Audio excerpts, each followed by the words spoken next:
everyone, it is Dawn Patrick here, your local Lancaster, PA real estate agent, and it's Tuesday, so it is the Tuesday 2-minute tip.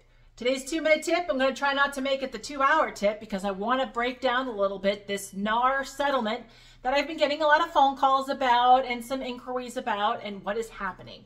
So the NAR settlement that was settled last week is not approved yet because the courts have to approve the lawsuit. They have not approved it yet. So if you're hearing whispers about things about the lawsuit, I can explain it to you, but it has not been approved by the courts because it's a class action lawsuit.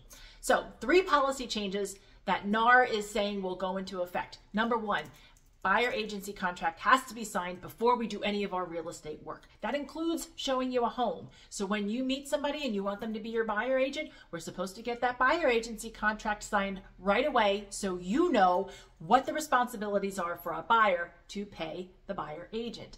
The second policy change that NAR has recommended is the decoupling of the compensation.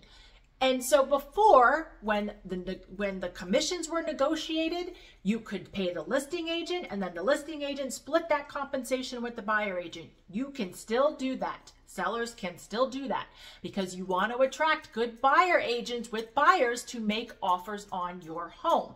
The second way you can now compensate agents is through a concession. So the seller can offer a concession to the buyer's agent.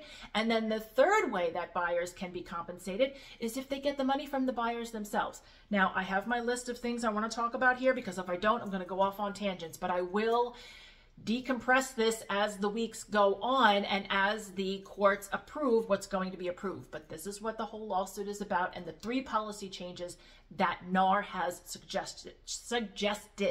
So the third policy change is that the MLS is not going to allow the compensation paid to the buyers to be put on the MLS. It's not going to be public for anybody, not even us, but we can still offer that compensation to the buyers from the sellers. So that's my Tuesday tip today, breaking it down in a nutshell for you.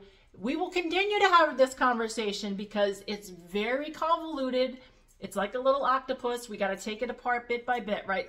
What's the best way to eat an elephant? Piece by piece, right? I think that's how it goes. So we're going to dissect this piece by piece and we're going to get through it. But the most important thing is now you have to represent your value and your worth. So that's my Tuesday tip for you today. Hope you enjoyed that. I will see you next Tuesday. Bye.